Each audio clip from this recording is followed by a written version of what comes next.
집에 오래 머물수록 인간은 빨리 늙습니다. 집에 있는 시간이 늘어날수록 이상하게도 나는 더 편해지지 않았습니다. 오히려 조심스러워졌고 말수가 줄었고 하고 싶은 생각을 삼키는 일이 많아졌습니다. 밖에서는 아직 할 수 있는 일들이 많은데 집 안에 들어오는 순간부터 스스로에게 이런 말을 하게 됩니다. 이 나이에 그건 좀 그렇지. 괜히 나섰다가 말 나오면 어쩌지. 그렇게 하루하루를 보내다 보니 어느 순간 나는 내가 아니라 누군가의 관리 대상이 되어 있었습니다. 프랑스의 철학자 장자크 루소는 인간이 망가지는 이유를 나이에서 찾지 않았습니다. 그는 인간이 타인의 시선으로 자신을 바라보기 시작하는 순간부터 자유를 잃는다고 말했습니다. 이 말은 젊은 시절보다 오히려 노년에 더 정확하게 들어맞습니다. 노년의 집은 생각보다 많은 시선으로 가득 찬 공간이기 때문입니다. 자식의 걱정이라는 이름의 시선, 사회가 만들어 놓은 노인다움이라는 기준, 그리고 무엇보다 이 나이에라는 자기 검열이 집 안에 조용히 쌓여갑니다. 집에 머무는 시간이 길어질수록 우리는 점점 스스로를 축소합니다. 몸을 보호한다는 명목으로 움직임을 줄이고 눈치를 보지 않기 위해 말을 줄이며 갈등을 피하기 위해 욕망을 접습니다. 그 결과 삶은 안전해질지 몰라도 살아있다는 감각은 점점 희미해집니다. 루소가 말한 타인의 눈 속에서 사는 인간이 바로 이 모습입니다. 자유로운 시민이 아니라 관리되고 평가받는 존재로 스스로를 밀어넣는 상태 말입니다. 이 영상은 집을 떠나라는 이야기가 아닙니다.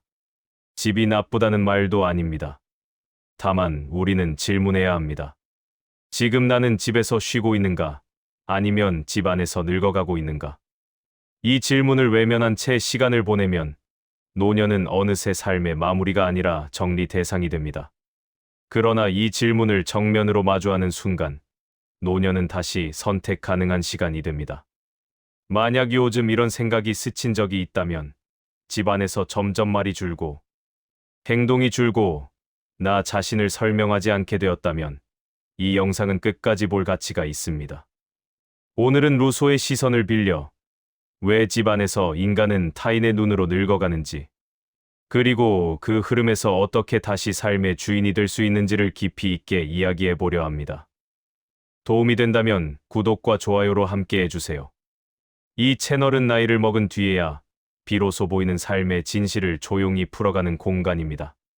집에 머무는 시간이 길어질수록 우리는 점점 조용해진다고 말합니다. 하지만 그 조용함이 과연 휴식인지 아니면 위축인지는 쉽게 구분되지 않습니다.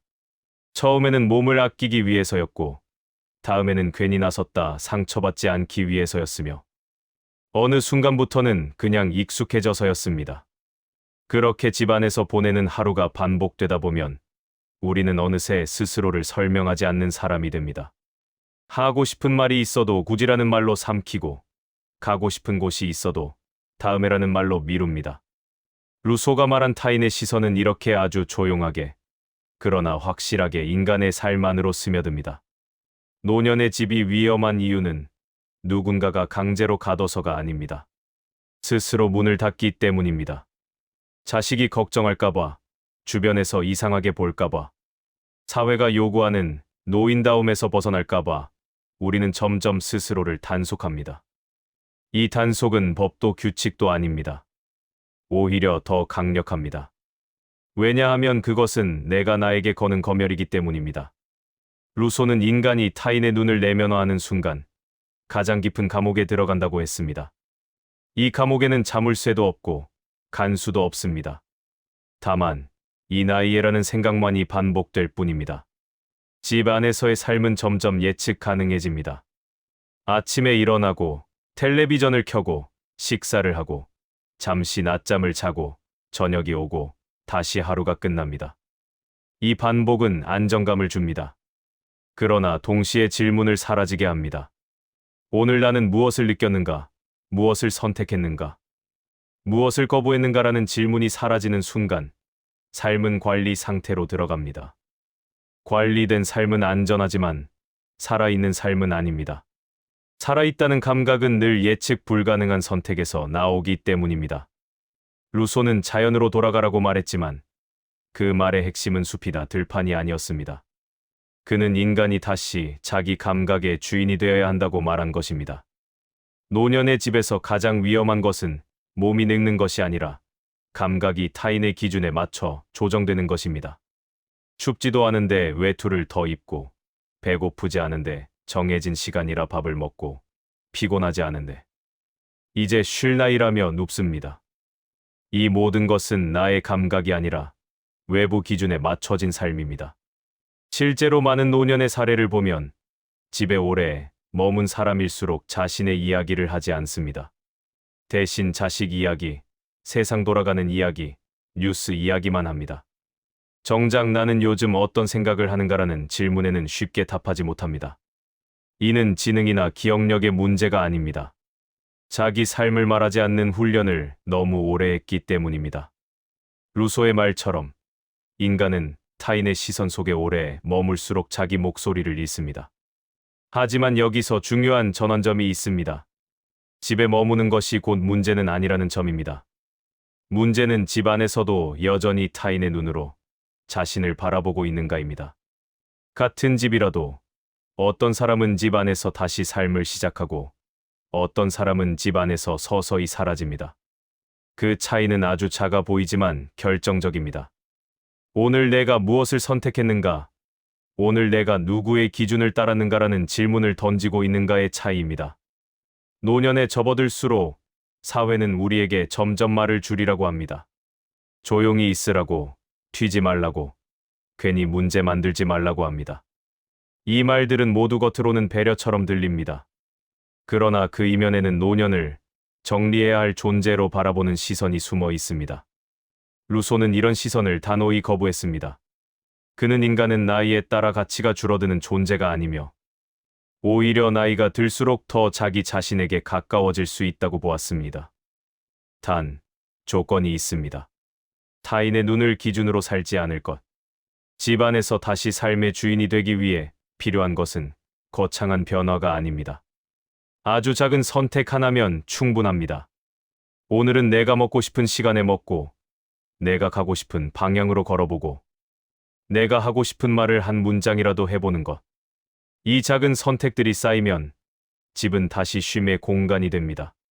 관리실이 아니라 삶의 기반이 됩니다. 많은 시니어분들이 말합니다. 이제는 내가 뭘 해도 별 의미가 없지 않나. 그러나 이 말 속에는 이미 타인의 눈이 들어 있습니다. 의미를 누가 정합니까? 사회입니까? 자식입니까? 아니면 나 자신입니까? 루소의 대답은 분명합니다. 의미는 오직 살아있는 인간에게서 나옵니다. 그리고 살아있다는 것은 여전히 선택하고 있다는 뜻입니다. 집 안에서 늙는다는 것은 사실 집이 아니라 시선의 문제입니다. 밖에 나가 있어도 타인의 눈으로만 자신을 본다면 그는 여전히 늙고 있는 것입니다. 반대로 집 안에 있어도 자신의 감각과 판단을 기준으로 하루를 산다면 그는 여전히 살아 있습니다. 노년의 품격은 활동량이 아니라 삶을 대하는 태도에서 드러납니다. 우리는 이제 스스로에게 물어볼 수 있어야 합니다. 나는 지금 누군가의 기준에 맞춰 안전하게 살고 있는가? 아니면 나의 기준으로 불완전하지만 살아있는 삶을 살고 있는가? 이 질문을 던지는 순간 노년은 더 이상 쇠퇴의 시간이 아닙니다.